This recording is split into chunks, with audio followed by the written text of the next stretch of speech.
Dr. Contractor, this is Dr. Aditi. I'm the co-chair for the academic co-chair for SfHFT along with Talha.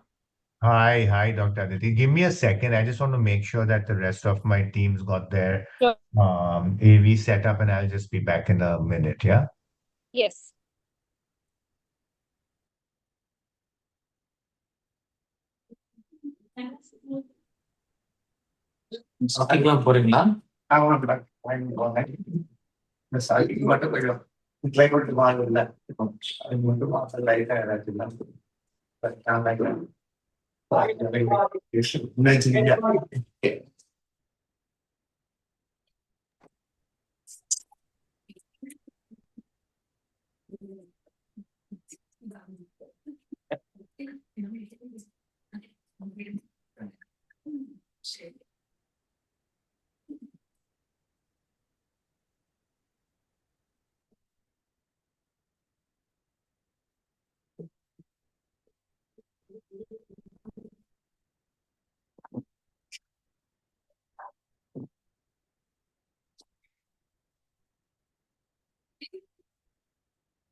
Hi, good evening, everyone. This is Dr. Bijal.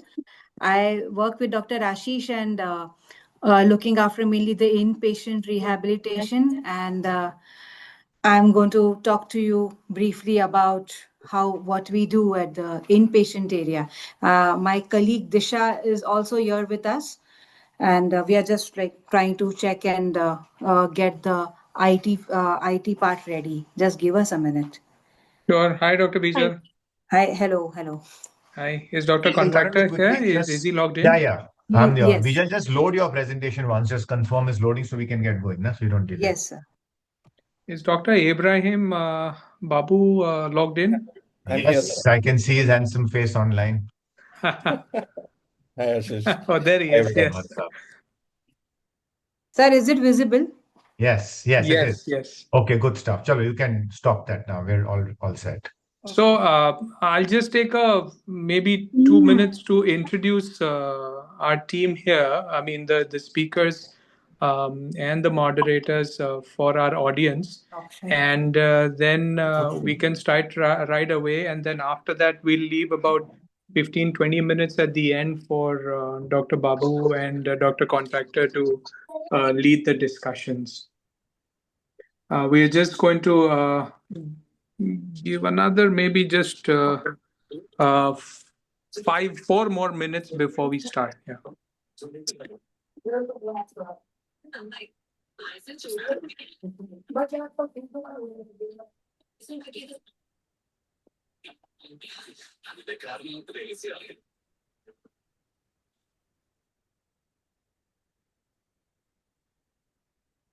Bijal, I have both your presentations with me also. So in case if there are any sort of IT things, I can also load yours. Okay, just keep that in mind.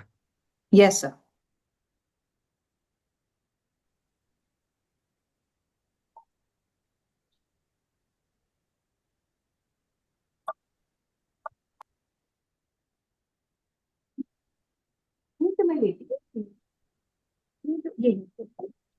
बगल में literally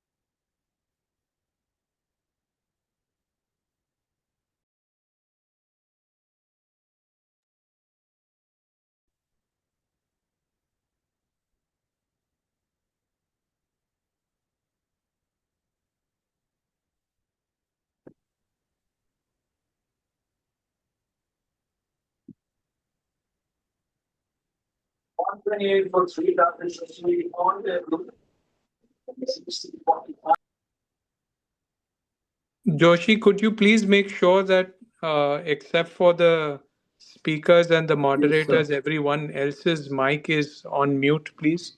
yes, sir. I'm manually muting when I hear the voice. Yes, yeah. So yeah, just make sure that that gets done as you know as the lecture is going on as well. Okay. Thanks, Josh.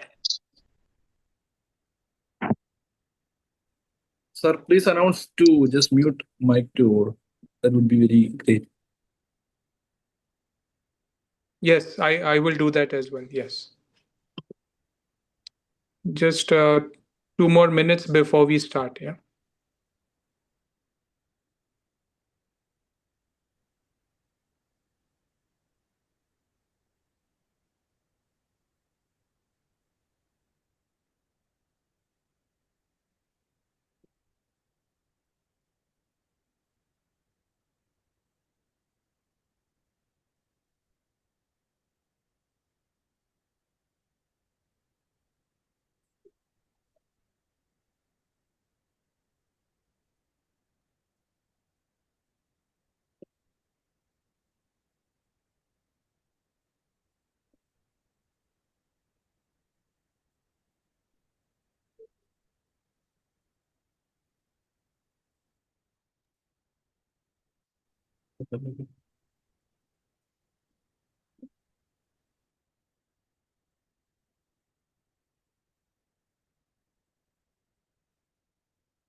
Right. I think we have time and we have enough audience logged in to start. So good evening, everyone. On behalf of the Society for Heart Failure and Transplant India, I would like to welcome everyone on board for our ninth webinar. Today's webinar will be based on the role of cardiopulmonary rehab in advanced heart and lung failure and heart and lung transplantation. Uh, we have a panel of extremely distinguished speakers, presenters, and moderators with us who will take us through a case-based discussion on this equally important topic. And at the end, we will have hopefully have a very exciting discussion on the topic led by our moderators, Dr. Aashish Contractor and Dr. Ibrahim Babu. I'll just take another minute to introduce our speakers and moderators. At first, I would like to welcome Dr. Aashish Contractor. Dr. Contractor is the director of the Department of Rehab and Sports Medicine at Sir H.N. Reliance Foundation Hospital in Mumbai. I feel privileged and honored to work in the same institute as Dr. Contractor. He's widely regarded as one of the pioneers of cardiac rehab and sports cardiology in India. He has many firsts credited to his name, including setting up the first telemetry monitored rehab center in the country. He has trained from prestigious institutes in Mumbai, as well as postgraduate training in University of Virginia in USA. He's in addition to being the director at the hospital, he's also held various other leadership roles, including being the vice chairman of the International Council of Cardiovascular Prevention and Rehab. He is himself a very avid sportsman, having run several marathons. And I know he's a part of several prominent running groups in the city. He's also a well accomplished author, published several scientific publications, and also his own book titled The Hard Truth. So, welcome, Dr. Contractor. Along with along with Dr. Contractor, again from our team at HN Reliance Foundation Hospital, we have Dr. Bijal. Dr. Bijal is a senior consultant physiotherapist in our department. She has completed her training from DY Patil College in Navi Mumbai and done her master's from the KEM Hospital in Mumbai. She is actively involved in rehab with all of our critical ill patients. Her area of interest and expertise lies in organ transplant rehabilitation, especially in patients on ECMO and various other mechanical circulatory support. And of course, we have Dr. Abraham Babu with us, who will be moderating the session. Dr. Abraham Babu is an additional professor in the Department of Physiotherapy at the Manipal College. As we all know, he is led various. He's held various leadership roles. He's currently the vice chair of International Council of Cardiovascular Prevention and Rehab, and also the chair of research and grants at the Manipal College of Health Professions. He is also the current associate editor of the Heart Failure Journal of India. He's had more than 100 scientific publications, and he's been invited to various national and international conferences to speak on this topic. I won't take much more time. I think the audience is very eager to learn about this topic. So, Dr. Bijal, Dr. Contractor, and Dr. Babu, please take it away. Thank you.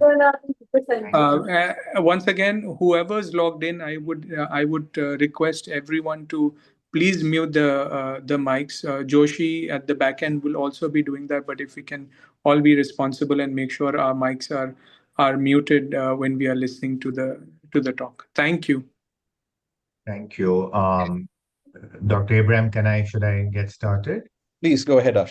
Okay, great. So, first of all, thanks, Dr. Tala. Thanks to the society for inviting me and the team. I got to say that the whole thing was, very professionally done, and I'm super impressed that on a weekday evening, we got people across the globe, and we've already got 85 participants. So and started on time. So that's really kudos to all of you all. That's fantastic. What I thought we would do from a presentation point of view, before Abraham comes in later, is I will just speak a couple of sentences to sort of set the tone. And then I've got actually two members from my team. One is Dr. Bijal, whom you kindly introduced. She looks after our inpatient rehab. And I have Dr. Disha Pujari, who's actually a student of Dr. Abraham, which is great, going to be talking about the outpatient. So we haven't formally introduced Disha, but Disha will be talking about the outpatient. Both are going to have 2 cases each. I've asked them to keep it tight just in the interest of time. So they will speak about it. Then maybe I'll wrap up for a couple of minutes, and then we can have a good discussion if that works for all. So I think, in 2026, with a erudite audience such as this, we really don't need to go into details of the fact that cardiac rehab works. We know that it does. But I think it'll be interesting to know what we do on the ground and how we make it work. So since now I am old and gray and sitting in the background, I thought I'll have our staff who actually are hands-on and working with the patient. So, without sort of further ado, Dr. Bijal, can I request you to put up your presentation and go through the 2 cases that you prepared for us?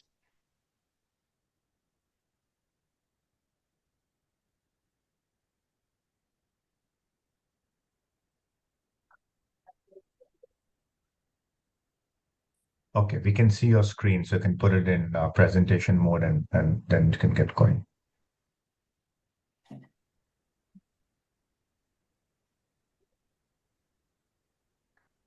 Am I audible and the screen visible properly? Yes, all yours.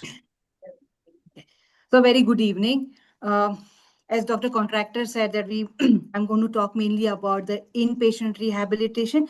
I'm going to take you very briefly about the importance of rehab, very briefly. So, basically, we generally say, "Arey, patients going to go go for cardiac surgery. Why rehab is needed?" So, if rehab, including prehab, is very important to have. Let the patient enjoy physical and functional benefits. It helps in symptom management, psychological benefits. Also, it allows the patient to be ready for transplant and further advanced care, which is required for the respective condition, and also healthcare outcomes in terms of decreased average length of stay, and also it is good on the patient pocket when in terms of expenditure. Generally, for any patient undergoing rehab or getting admitted in the hospital, he or she typically goes through the 3 phases of rehabilitation, which is phase 1 being the acute or the inpatient rehabilitation, phase 2 being outpatient or home care, and phase 3 being community or lifelong. Where I would like to reiterate out here is rehab must transition seamlessly from acute inpatient care to lifelong independent maintenance. We tend to generally, once the patient gets discharged, we tend to lose the follow-up with the patients. So this pathway is very important for a patient to walk through. Patient's journey typically starts in the pre-transplant duration. So as soon as the patient gets listed for the transplant, the prehab is something which has to be started. Again, then after the transplant into the ICU, then wards, and then discharge. And after discharge, the outpatient of the home-based rehab, and then finally into the community reintegration. This is how a patient's journey typically starts and ends.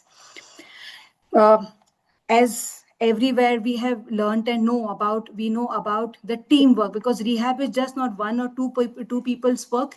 It is the team, multidisciplinary teamwork, where of course patient is at the core, and we have different team members, including the physician, the physiatrist, the physiotherapist, occupational therapist, psychologist, dietitian. We have a perfusionist and nurses. So in short, it is a multidisciplinary teamwork. It is not a single person's game.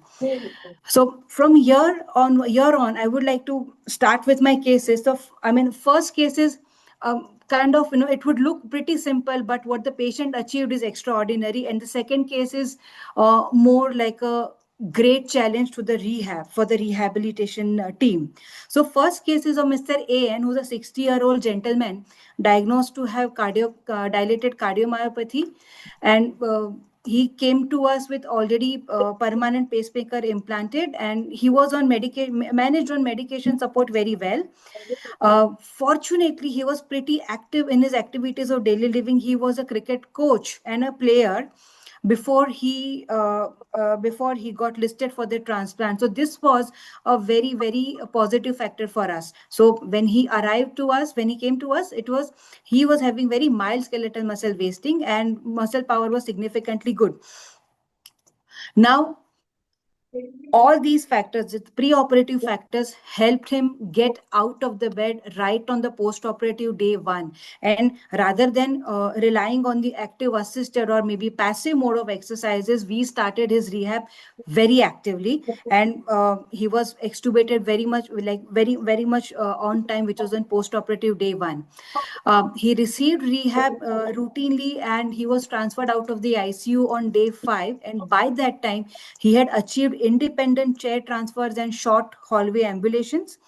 By the time it was day 10, he was continuing with the ambulation, and he could tolerate 15 minutes of low intensity walking very comfortably without any arrhythmia, sternal pain, or any complications. He got discharged on day 15, and he was immediately transferred to the outpatient area. Now, due to the COVID, we were restricted in calling the patient into the OPD. So he received outpatient rehabilitation in terms of with the help of telemetry monitoring and real-time ECG. Well, I would like to also show you something which our patient received was part of recreational rehabilitation. So we at RFH believe a lot into the physical and the mental wellness of the patient, where recreational rehabilitation is believed to have significant physical and psychological benefit for the patient. So here you can see I am playing snake and ladder with the patient. So yeah, coming back to the outpatient area. So he started and he received 3 months of extensive outpatient rehabilitation, and this helped him achieve his goal. He went on to World Transplant Games in Germany in 2025. He loved to swim, so he won the swimming competition there. He came second second in the global rankings, and there he's totally back. Now he's totally back to his cricket coaching, and he's doing extremely well. So this is one story which sounds pretty simple, but definitely I would like to tell you that the journey wasn't very easy for the patient. Now the next case where I'm going to talk about, where journey wasn't easy for the patient for sure, but definitely it was difficult for the rehab team as well. Presenting to you a 40-year-old lady's case where she was airlifted at RFH with impella inserted, and uh, of course she was on ventilator. So she was very critically ill. Owing to this, she was sedated and ventilated for good 2 weeks. Now when she came in, we started with the rehab on day 3. So we knew that okay, patient is hemodynamically unstable, but we started with gentle rehabilitation. Now owing to her previous state and overall current condition and probable anticipation of she being for longer time into the ICU and on ventilator, we started proactively electrical stimulation both for peripheral muscles and diaphragm, where there are multiple evidences which suggest that early electrical stimulation of peripheral and the diaphragm helps prevent muscle atrophy and combat ICU acquired weakness significantly. So one of our major aim was to prevent ICU acquired weakness. So we started with that. She got extubated eventually. We continued with the treatment of gradual progressive mobilization, wherein she got out of the bed and did cycling, but she had acute viral myocarditis, and then with the low ejection fraction she was listed for heart transplant. We still continued with rehab, where there were lots of ups and downs. So by the time she got listed for the transplant, so pre-transplant status, we had this patient with respiratory failure. She had a lot of infection. She had her kidney function was deteriorating, and all these led to systemic deconditioning. And despite of our vigorous try, we were owing to the patient's clinical condition and deterioration, we could not really prevent the ICU acquired weakness. Still, we continued with her mobility in the ICU with multidisciplinary team and extreme support. We could manage to make her walk at least how much ever actively we could do. We tried that for her. Post-operatively, apart from the routine physiotherapy, she received the components of recreational rehabilitation and activities of daily living training. Now, the ADL training generally is introduced later when the patient gets discharged at home, and at home after maybe not even immediately after 1 or 2 weeks it is started. Here we started right at the beginning when the patient started sitting at the edge of the bed post transplant, and we did not wait till that last minute. So here you can see in the second picture where my cursor is, the patient is sitting and combing her hair. So this was started way early. We let her do her tooth brushing. We let her do her unbuttoning of the shirt. So we engaged her and significant simultaneously improved eye-hand coordination. We did something different for this patient. Rather, it is a routine in our hospital now that yoga. We have integrated yoga into the ICU. So many of the ICU patients, including this lady, experienced a lot of anxiety and a lot of reluctance towards rehab, and despite of undergoing rehab pre-operatively. So the anxiety was coming in way, and it used to deteriorate. It used to not allow us implementing our plan. So we have a multidisciplinary team supervising the session, and yoga therapists coming in and giving yoga sessions to the patient. Of course, those were not as intense as we generally do, but this really helped the patient combat the anxiety. We After the patient got discharged, no, sorry, I'm sorry. So we also introduced play therapy into this, where you can see the physiotherapist is making the patient play football. So this really patient enjoyed, and the patients have really given us fantastic feedback about this particular component of care, where they say that we get really bored sitting in the ICU, and here we feel we enjoy playing. So here I would like to play this video where the patient is playing throw ball with me. We created a small playground in the ICU.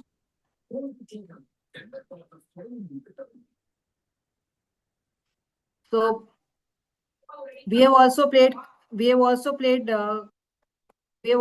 cricket with our patients, but of course with plastic bat and ball. So in the wards, then she got shifted into the wards. We continued with routine physiotherapy, but since she is a painter by profession, we focused a lot into her intrinsic muscle strengthening and her this activity simulation. So here in the pictures, you can see that she is doing different kind of exercises for the intrinsic muscle strengthening.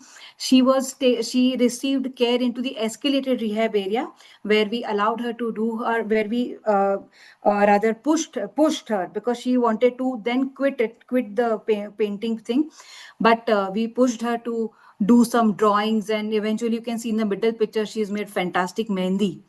And the routine rehab started. Now from there up till now, the next picture is really, we feel very proud to show you. The next picture is, so if you see the picture on the left hand side of your screen, that was her first work post transplantation, and after that she kept continuing with her painting, and she also held many exhibitions post transplant, and there she is. So in short, with the teamwork, proactive approach, we can significantly be successful in whatever we want to give to our patients.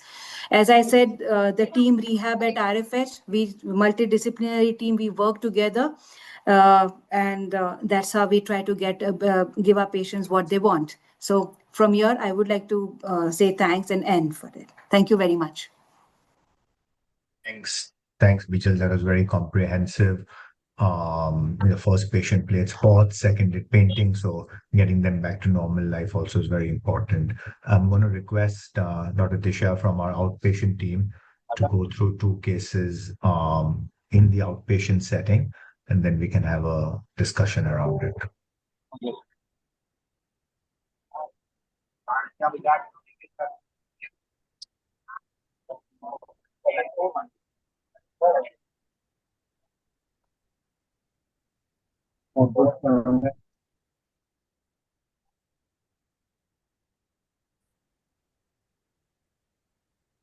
Good evening, everybody. I am audible and you can see my screen. Yeah. Okay. So, hi, I'm Dr. Disha. I mainly work in an outpatient based, especially for cardiac rehab phase 2 and pulmonary rehab with chronic patients. Today, we all have been talking about post rehabilitation in heart transplant patient. But I have some few unique cases where we're going to talk about how pre-rehabilitation helped the patients to improve their functional capacity and quality of life. And both the cases are unique because both of them were apparently going to be listed for transplant, but because of their exercise testing, they were deferred from the transplant listing. Until today, they are doing a cardiac rehab and not been listed yet because their functional capacity and clinicals, hemodynamically, they're more stable. So I'm just going to quickly run through. Dr. Bijal already spoke about it. So basically, in advanced heart and lung failure, patients are often very sick and frail, and we generally say why to exercise. But it has been seen over the period of time that supervised exercise program is safe and measurable, and that improves their endurance, symptoms, and quality of life. So the aim was not just to improve the number, but to improve the patient's daily routine. So the journey in a program of a outpatient cardiac rehab or pulmonary rehab phase 2 is basically patient exercises in a supervised program at least for 3 to 4 days in a week. Along with exercise, we introduced a yoga therapy to just improve their flexibility, their mobility, at the same time to improve their mental health. Talking about mental health today, all of us are extremely stressed. We don't really take care of our mental health. We all are physically fit, but mentally we all are suffering. So basically, a clinical psychologist helps our patients to improve their sleep cycle, to improve their stress management, any kind of an anxiety. Obviously, if a patient who knows would be requiring a heart transplant, I'm sure will be very hyper and will be a lot of anxiety. So the counselor helps them using a cognitive and behavioral therapy to improve their anxiety levels. And if there is any risk factors of tobacco consumption, then how to work towards a cessation, that is also being taken care. Lastly, if everything is done right, but one major thing is something we ignore, that is the food.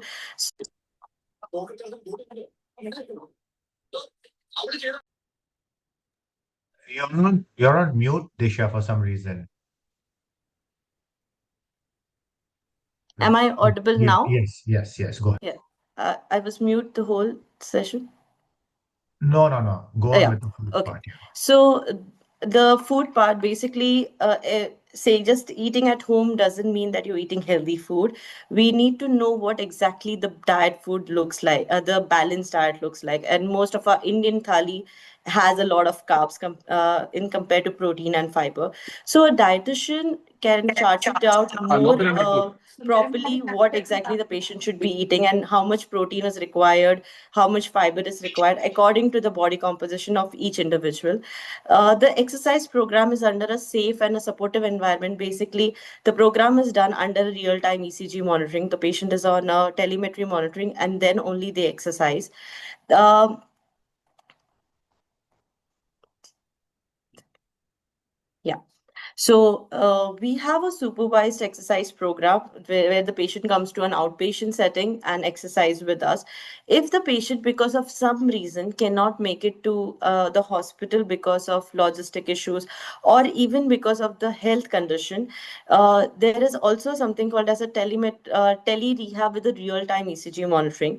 It's a belt which has been put around the chest where the patient we can monitor patient's lead to ECG and prescribe the exercise program within the safe zone. Uh, Starting with, I'll be discussing, like they previously said, two cases. The first case that I would like to discuss is about a 68-year-old male who was diagnosed with ischemic cardiomyopathy in 2021. He was a known case of an MI and underwent an angioplasty in July 2021. And in recent history of his surgical, in 2023, he underwent an AICD implant also. This is the echo trend when he came to us in 2023, where his ejection fraction was around 30%. So patient came to us for a exercise testing initially. So initially, when the patient had come, patient had just come for an cardiopulmonary exercise testing as a golden standard criteria for listing for the heart transplant.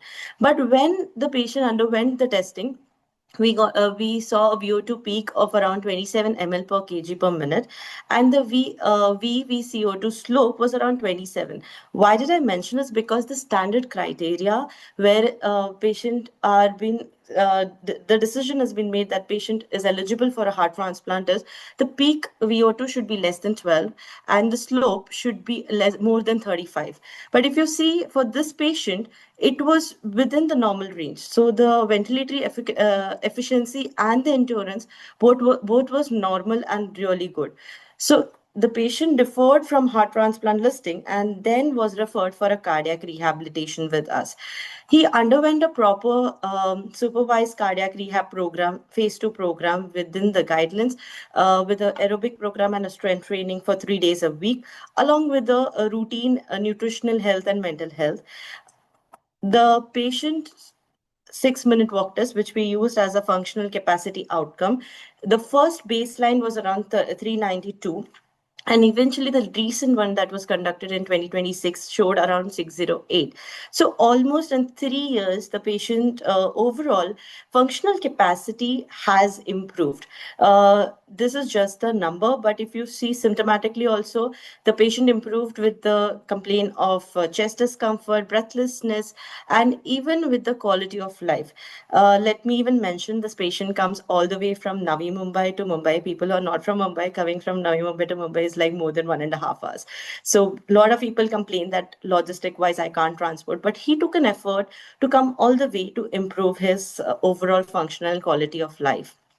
Similarly, like there is a patient, she's just 21-year-old female. When she was diagnosed, she was 18-year-old in 2023 with idiopathic dilated cardiomyopathy, and her ejection fraction was around 30%. Even her initially was referred to us for a testing where we did it in 2024. We did her VO2 max testing, which showed around 24 and her slope was around 37. And we retested in May 25. It still showed around 21.3 and the slope was around 33. Now, this patient was not from Mumbai and she used to stay outside the city. So initially, it was very difficult for her to come down and exercise or stay here. So we started a tele rehab program for her, and she's young, she's 21, a girl with who was going to college and suddenly having these complaints of shortness of breath and breathlessness. There was a lot of anxiety, there was a lot of stress. Half of the time, she used to not exercise with the stress, saying, if something happens to me, or is it safe to do exercise? So with counseling sessions, we started a rehab program online where with real-time ECG monitoring, we used to make her exercise in her own gym. So she had a gym where we made her exercise for aerobic capacity. We did a lot of strength training, and she's young. She was young, so we could do a little bit more using plyos and body weight support exercises for her. And eventually, even her functional capacity kept increasing every time she was assessed. Like from in 2025, it was around 488, which the latest one that was just last few days back was around 512. She was here with us. And more than the functional capacity, her mental health improved a lot, where she was more confident about her day-to-day activities, about doing her dreams and achievements. She initially had a lot of worrisome, but eventually today she's doing quite some better things in her life. This is something I would like to talk about. Now the trend has changed. Initially, when we say low ejection fraction, you're not supposed to exercise, you're not supposed to do any kind of an activity, or you're restricted, or it's contraindicated. But as and then with the trend we have seen with low ejection fraction, but under safe and supervised program, patient have improved in their functional capacity, in their overall quality of life. So now the new trend has been showing that with low ejection fraction, you can also exercise under the proper guidelines.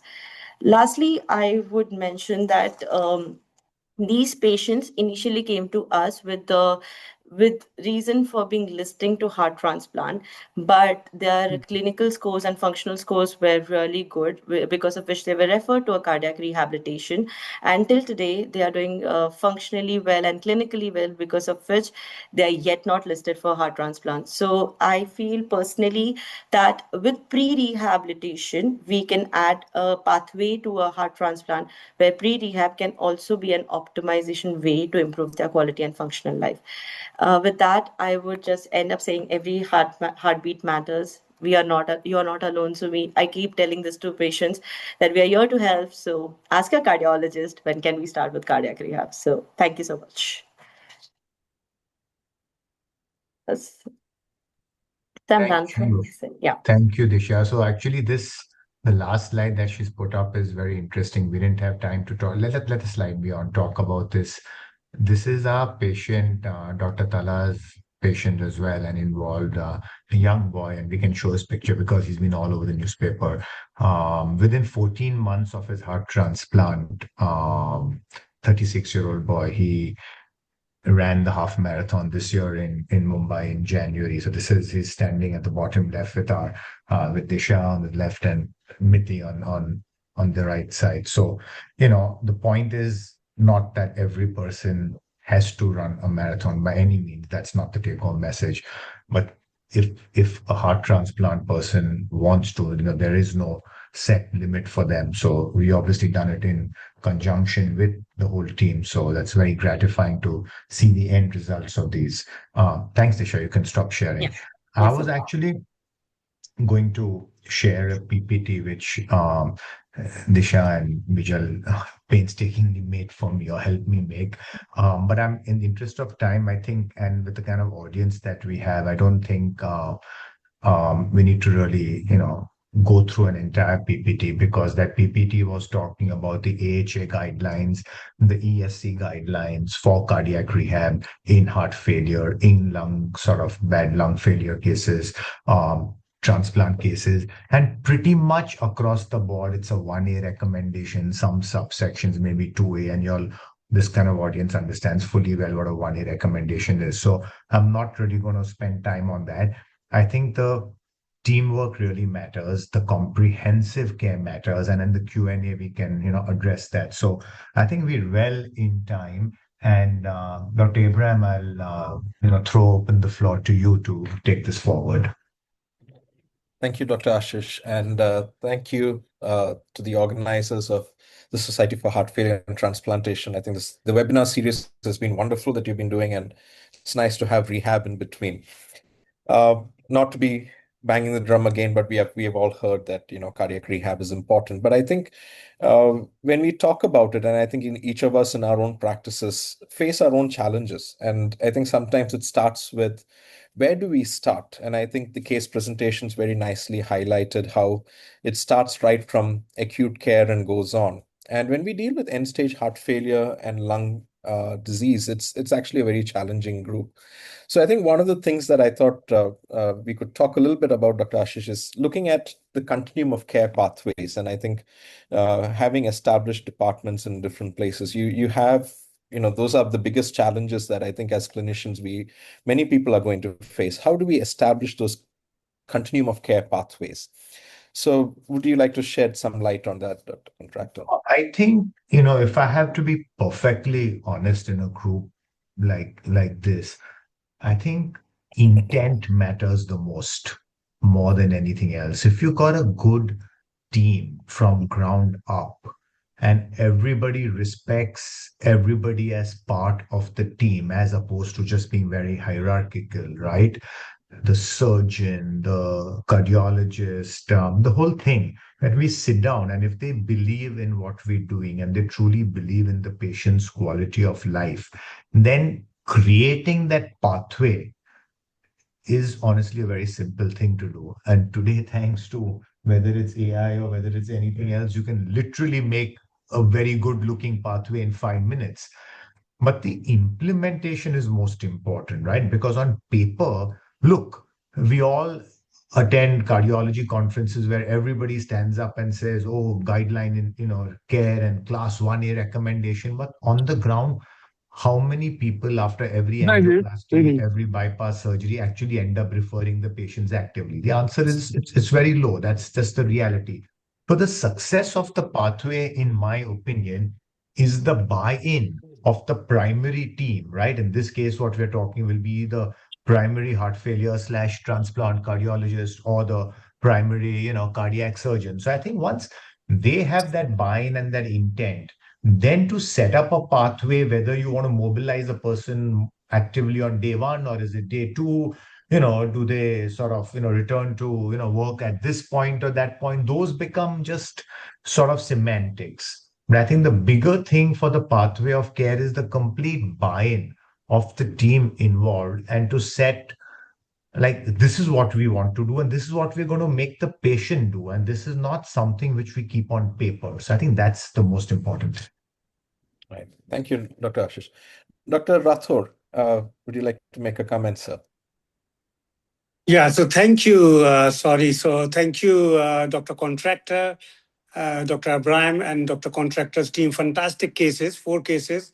And I'm really delighted and pleased to see the quality of work you guys are doing in the cardiac rehab field for such a complex patient. So I'm a little bit biased because I'm based in UK, in southwest of England, in Surrey, and we have got established cardiac rehab department, and we can't run any program like cardiac coronary angioplasty, coronary bypass surgery without providing full cardiac rehabilitation. So I think it is unthinkable. But considering from Indian perspective, I think I completely agree with Dr. Contractor's view that I think we physicians, the primary care physicians, the cardiologists, the cardiac surgeons, the heart failure specialists have to adopt it and recommend it to their patient that this is equally important to what we have done. The technology has so much improved. You do multi-vessel angioplasty, high-end coronary artery bypass surgery, cardiac transplant, so to reinforce at every opportunity to do it, and then the pathways can develop, whether it is institutionalized, supervised, and obviously it can be done telemetry or home monitoring. So I think that is very important. And maybe the sessions, educational sessions in all these meetings, because I attend a lot of angioplasty meetings. I'm a primary coronary angioplasty person, so I attend a lot of meetings in India, like India Live, and a lot of other meetings. And I even struggle. I try to propose all the time that they should have sessions on cardiac rehab and the importance of these things. So I think you guys are doing great work, and physicians and cardiac rehab specialists. A lot of those cardiac physicians, rehab specialists are on the Zoom call here. It's very well attended, and they might provide some input. But I completely agree that cardiac rehabilitation should be incorporated in the package of care, what we are providing for holistic care and for their bypass surgery, angioplasty, cardiac transplant to last as long as possible. And that is what we physicians want to do. Yeah. Thank you so much, Dr. Rathore, for that wonderful comment. And I think we would echo the same thing. That was actually leading very nicely into my next comment, which was to look at how important it is to actually have a continuum of care. And I think when we look at that, we have the World Heart Federation roadmap on cardiac rehab coming out in the next few months. We've just completed all the work. So Dr. Contractor and I were a part of the writing group for both the roadmap as well as the implementation part of it. And I think it's very important that we have stressed a lot about starting from that acute stage, and like you rightly said, it starts right there. And just to draw parallels, I think it's very interesting that the subspecialty of critical care cardiology is also building up right now. The AHA updated their statement, I think, last year on the critical care cardiology. And the incorporation of rehab into that space is also quite important. And I think that gives a lot of opportunities for rehab professionals to work with the cardiac care team and look at initiating rehab right from an early stage. And I think the Cardiology Society has also done quite well. We were part of a management algorithm where we introduced early phase 1 cardiac rehab for STEMI I think in the 2017 guidelines that were out by the Cardiology Society, where we actually talked about a pathway for early referrals and discharge. But I think, like Dr. Contractor was saying, it's nice on paper. And the only way we can actually look at improving is to look at how well do we do this? So can we look at a large-scale national quality improvement initiative? If the society is willing to do that, we could always see how we can really improve that and have it saying that everyone will get a referral no matter what, and then we take it from there. And probably to highlight, because we're also talking about end-stage lung diseases, the recent Pulmonary Vascular Research Institute India Task Force guidelines that we published earlier this year. I did see some people who were part of the guideline on a while back. And it's interesting to see that the feedback we're getting from people is that cardiopulmonary rehab is the center of that management algorithm. Once patients patients with pulmonary hypertension are stable, they have to be a part of rehab.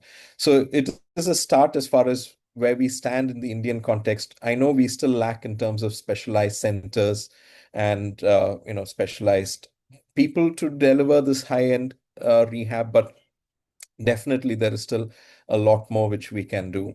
So there is a question that has come up in the chat, and I'll direct this to Dr. Contractor and his team, is how can we start about post-op rehab? And it's a question on the patient's sympathetic nervous denervation.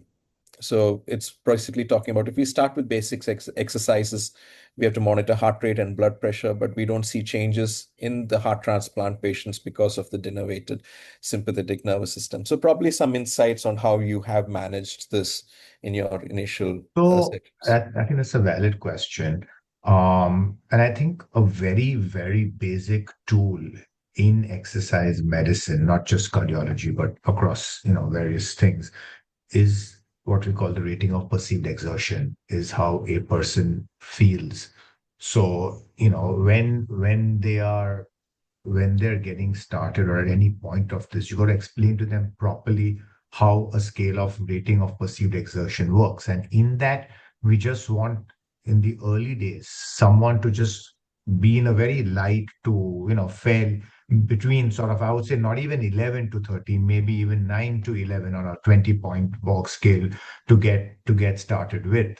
And don't get too alarmed by, mild changes in heart rate. That's meant to happen. If a person is, doing something and the heart rate goes up a little bit, that's okay. But go by rating of perceived exertion. That's the easiest way to, monitor it also. Yeah. Thank you, Dr. Contractor. And I've just put a picture of the rating of perceived exertion into the chat for everyone else's reference as well. There was also a question from Dr. Dheeraj about what can be done for infants with dilated cardiomyopathy for cardiac rehab. Is there an age cutoff for starting cardiac rehab? I think just to start things off, pediatric cardiac rehab is an evolving space, and it is starting to gain importance, especially in the West, especially post-Fontaines and especially in the age of congenital heart diseases. It is still very, very new, and cardiac rehab is still trying to find its footing in the adult space to be used everywhere and be accessible everywhere. So there is definitely a lot to be done, but that is just the starting point, Dr. Dheeraj, but I'm sure there is still a lot more.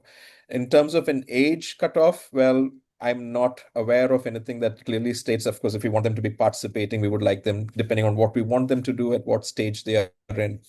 Early stages, it's a lot would be primarily based on looking at ensuring that their respiratory care is good. And if they can be functional, there will be some delays in milestone and development, which we do see with some of these children. But once they are able to comprehend, I think slow programs are always a way to go. Dr. Contractor, any thoughts? Yeah, just to sort of clarify, I mean, infant technically will be up till the age of 1. So in that sense, there's not much, specific rehab in the traditional sense of what we're talking about, apart from basic mobility, for a little child. But if you're talking about children in general, like you correctly said, I'm not really sure whether there's specific guidelines for dilated cardiomyopathy. But having said that, for adults, dilated cardiomyopathy was a condition in which we would be very, very hands off, especially in sports and sports cardiology. But today, more and more guidelines are coming out, and there are 3, centers which do a lot of this work. One, Dr. Rathore works at St. George's. So Sanjay Sharma and the team at St. George's in London is doing great work. There's the whole Italian cohort, which does good work. And then there is this in the US, in Boston, as well as in Texas, there are groups. So they keep updating the guidelines. And as the guidelines are updated over time, we see more and more people in the category of definitely moderate intensity physical activity or very light sport under most situations is allowed. Okay, now I'm adding the caveat under most situations, because just you say DCM also, all these conditions tend to have very wide range. Under most situations, it is allowed. and that very, very fearful hands-off approach of not, how shall I say, touching a person or not making them do anything, that is changing. Now, when we talk about competitive sport, then yes, certain cutoffs take place depending on what the nature of sport is, etc. But most recreational type, what we might talk is simple 30 minutes sort of brisk walk, light, moderate cycling at home, lifting, a few light dumbbells. Most cases, that should be completely fine. Right. Thank you so much. A few more questions. So this is from Dr. Basha Khan. And how do we go about prescribing exercises in PH patients who are doing well? VO2 max of 22 to 25 ml per kg, VVCO2 of 35 to 45. Okay. So it's interesting if you notice, Abraham, they didn't ask exercise. They said isometric exercise. They put a googly in the question.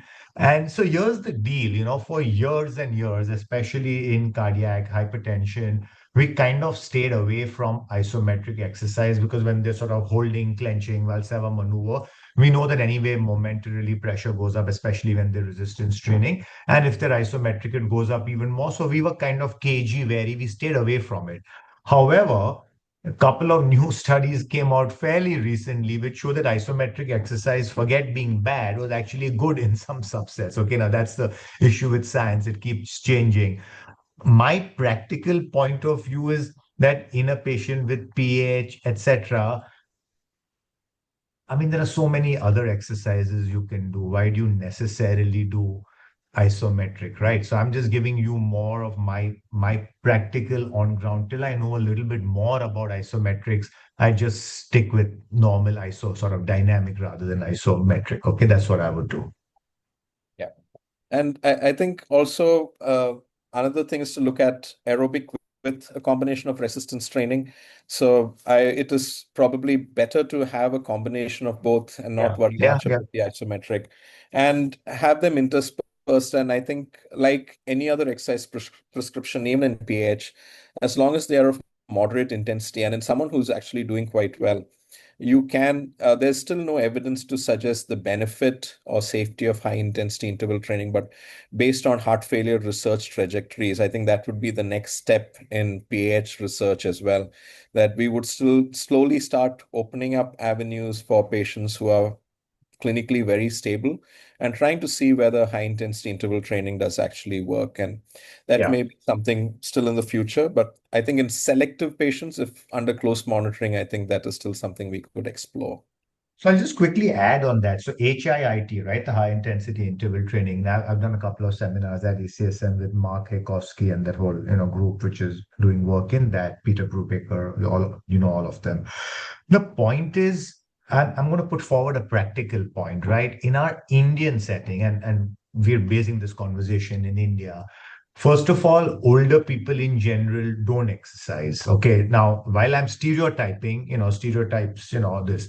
Then on top of it, someone's at a cardiac event and especially if they're older, and you're telling them exercise. That itself is a big thing. Now you're telling them don't just exercise, actually do it at a high intensity. That gets a bit scary, right? So I'm not. Again, I'm talking personally. I'm not just, talking about just guidelines, etc. is all fine. I'm not a huge fan of HIIT to begin with, simply because there's so much more that you can do. So if you got someone who for months and years is, already doing the normal, good, old, boring, moderate stuff, and then they want to fool around, get a little bit more, all for it. But just as a starting point, higher chance of musculoskeletal injury, lots of different things. So, I would take that with caution is all I'm saying. Very true. Very true. It has to be very selectively chosen.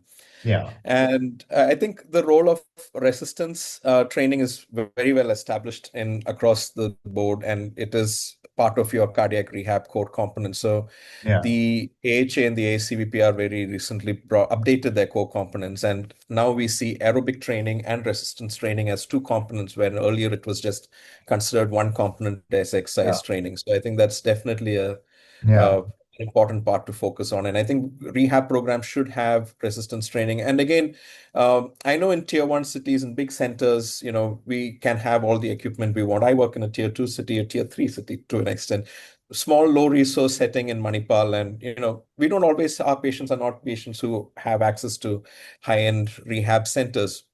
Never underestimate the importance of body weight supported exercises and using what is easily available with your patients. So it's not always that you need the highest things. You can still deliver cardiac rehab at a very low cost setting. And I think for many of us online, if you are in a smaller setting, it's fine. You don't feel that you cannot do it. You can still very well do it with a good walking program, provided the intensities are well targeted. You have some degree of resistance added in, you can still achieve a lot with that. Abraham, you're a Yes. tier 1 guy with a tier 1 mind. So if you're in a tier 2 city or a tier 3 city, that doesn't matter. It's here where it matters. Okay. So you're a tier 1 guy. So I have no problem that your patients will do well. Okay. Carry on with your next question. So there was one question about starting exercise sessions after taking selective beta blockers. When should we start exercise sessions after selective beta blockers? When you should start is right away. There's no question of, it's got where, but the whole topic of beta blockers and exercise is very simple. And people sometimes get, very, how shall I say, scared or very, worried about it. Now, please remember, when we say beta blockers, we have like 4 to 5 very commonly used ones. And they start from little baby doses to, big doses, right? In our Indian settings, our patients are always on relative baby doses by at least sort of Western standard. So often, I've noticed that if someone's on a beta blocker on a very low dose, it barely affects their heart rate.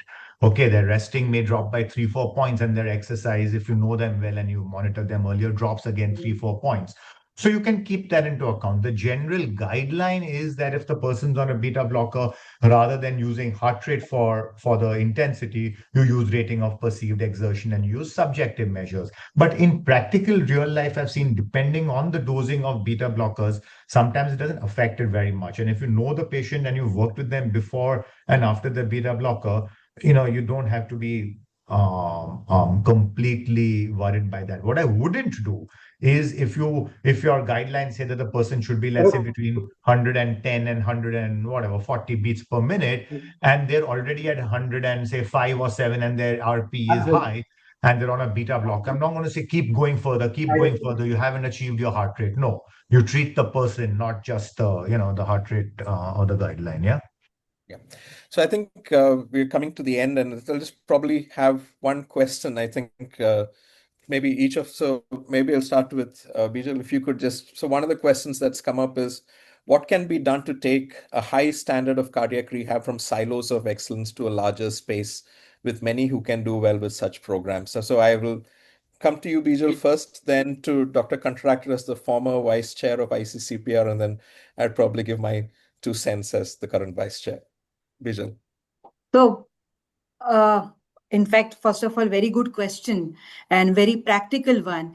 But what is important is, I feel, not only for cardiac rehab, overall regarding the importance of physical therapy and rehabilitation, for people to understand, number one, we need to educate our own colleagues, the doctors, to inform the patients that, look, this is what is required, this will help you, rather than we just training the community that, okay, going to a particular some Seva Samaj thing and going and informing them, rather than the patients telling the doctors, I want to go. It is very important that the doctor should tell them, you must go.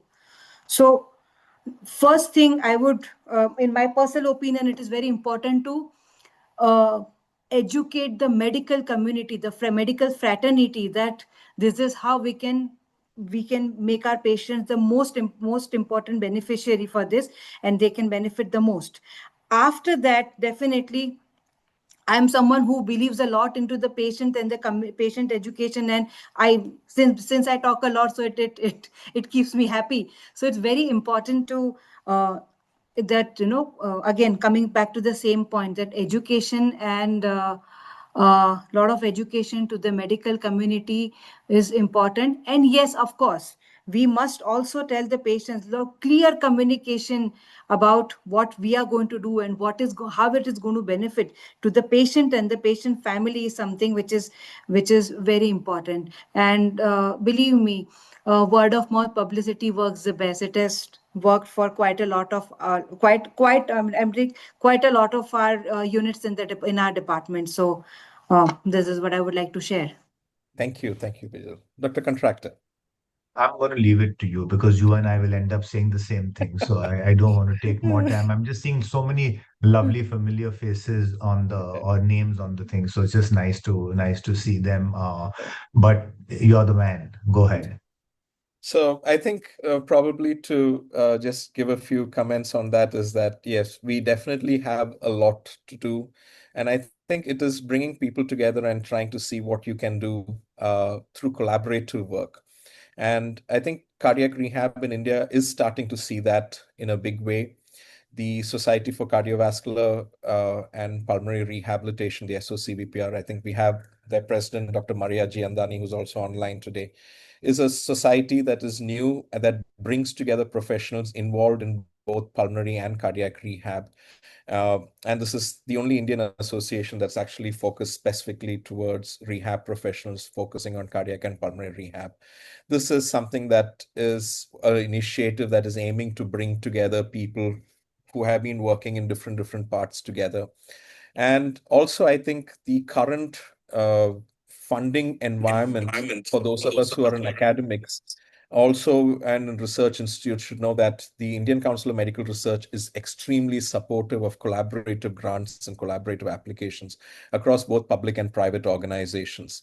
And I think this is something that should be taken up. It aligns with the NCD prevention priorities of the government and the country. And I think we really need to be thinking about applying to those as societies, forming collaborations, forming consortiums, and working together.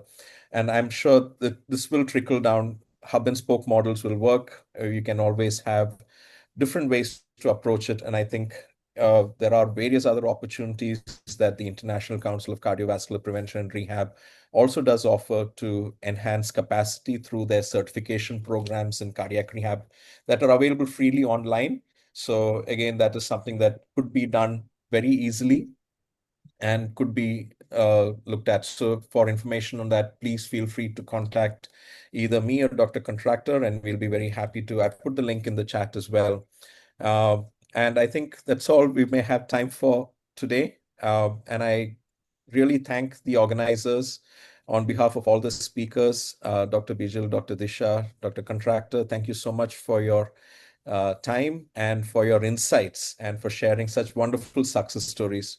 Dr. Thala, thanks so much, Dr. Aditi, and to Dr. Jabir, and I think even others who were there. I'm sorry, I'm just trying to see if I've missed out others. Dr. Manoj also was there. Thanks so much. Hey, can I just ask one thing? I'm a Yes. thoracic surgeon. Can I? Sure. How do I join this association? Is there any? I mean, I just somehow got a WhatsApp message from this, and I thoroughly enjoyed this session. How do I get into this? Dr. Thala. Hi, Dr. Rajiv. Our secretary at the back end will contact you. If you can just leave your phone number over here, or your WhatsApp phone number and your email address, we'll contact you. Don't worry. Thank you. I thoroughly enjoyed it because I'm into this ERAS protocols and I've been doing this for some time. And this is amazing. Your discussions, I really enjoyed it. Thank you. Thank you. Thank you so much.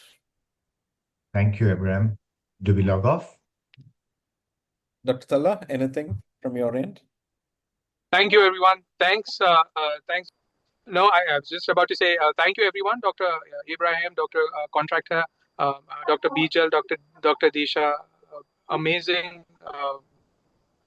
discussions led by the cases.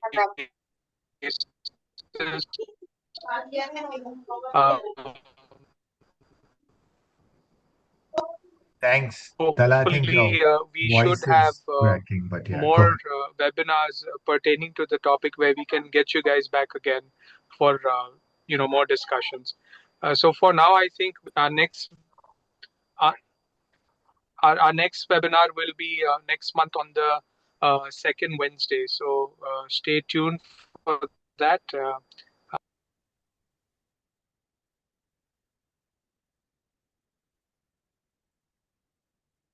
Thank you, guys. Thank you. Logging off now. Thank you.